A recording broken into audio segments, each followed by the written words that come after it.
Shalom Ouvracha, mes chers amis. Nous sommes dans notre rubrique Kabbalah dans la Paracha.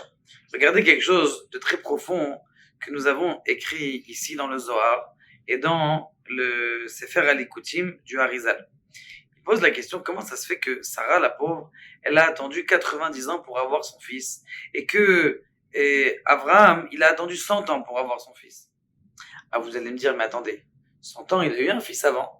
Il a eu à 86 ans, il a eu Ishmaël.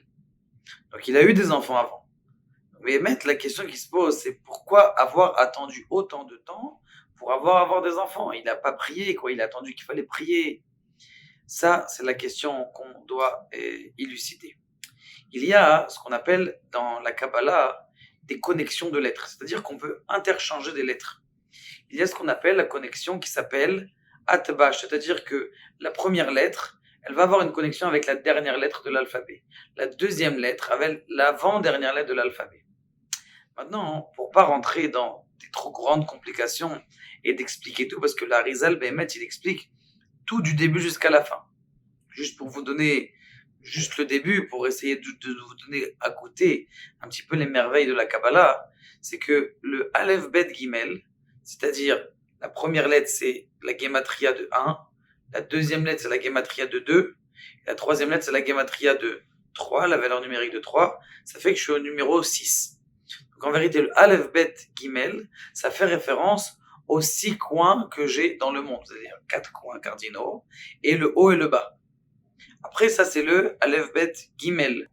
C'est les 3 premières lettres. La 4e lettre, c'est le Dalet. Ça fait référence aux 4 éléments primaire, c'est-à-dire l'eau, le feu, l'air et la terre. Donc ces 4 éléments qui sont là et qui sont présents. Donc ça, Aleph, Bet, Gimel. Maintenant, si vous le regardez de l'autre côté, du côté on va dire néfaste, c'est-à-dire la fin de l'alphabet, ce qui n'est pas néfaste, mais là parce qu'ils sont posés de façon contraire, eh bien il y a une certaine opposition, eh bien on va trouver Tav, ça fait référence, la dernière lettre, ça fait référence à la mort.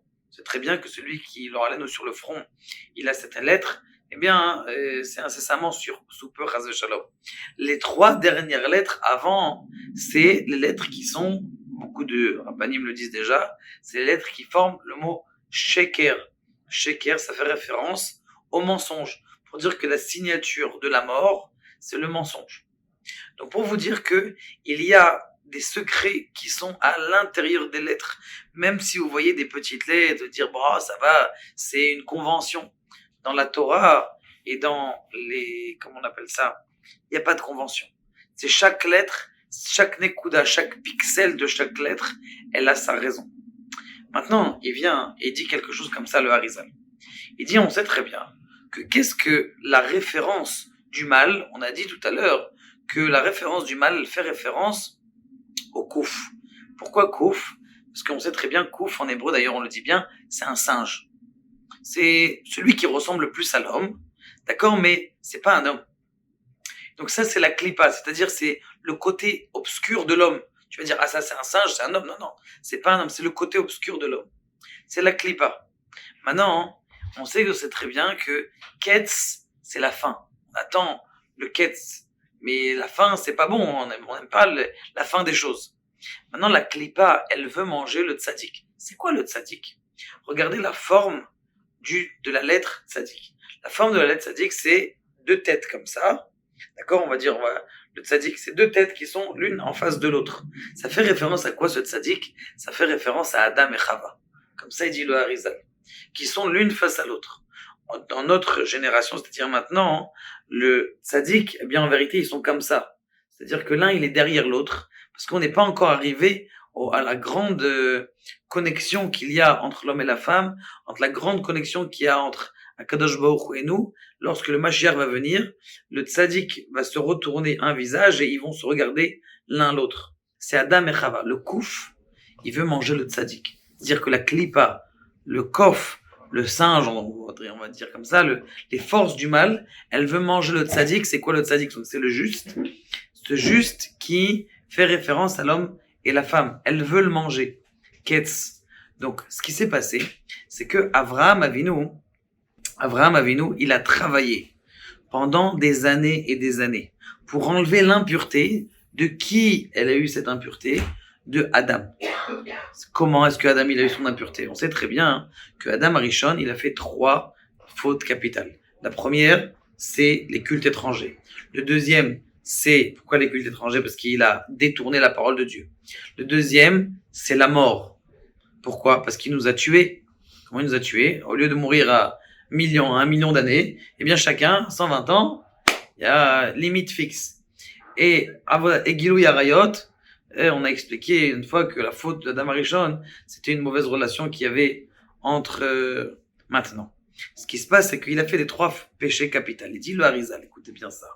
Le Harizal, il dit que qui est-ce qui va réparer ces 3 péchés? Eh bien, c'est Adam, Avraham, Yitzhak et Yaakov. Avraham va réparer la faute de Adam Arishon, de la Avodah Zara. Il s'est battu contre son père, il a cassé les statues. Yitzhak, il va tuer la Retzicha. Il était prêt à se donner à mourir pour Dieu. Et Yaakov, c'est la force de la Torah, la chaleur de la Torah qui va se battre contre la chaleur de la tentation. Donc ça, c'est Avraham, Yitzhak, Yaakov. Par contre, il y a un temps. Il y a un temps pour enlever l'impureté de Adam Arishon qui est rentré à l'intérieur de... c'est quoi ce temps? C'est le temps de 90 ans. 90 ans. Lui, il a fallu 100 ans pour se battre, d'aller au-dessus de 100.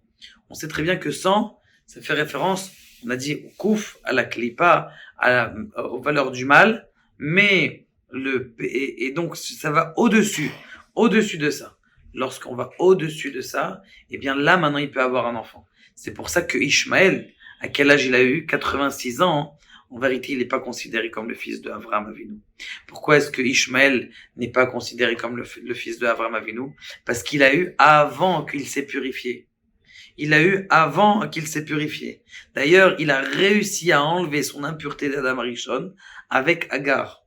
Grâce au fait qu'il s'est marié avec Agar, eh bien, elle a tiré cette impureté-là et ils ont eu un enfant. L'impureté est partie et maintenant il a pu avoir Yitzhak à 100 ans.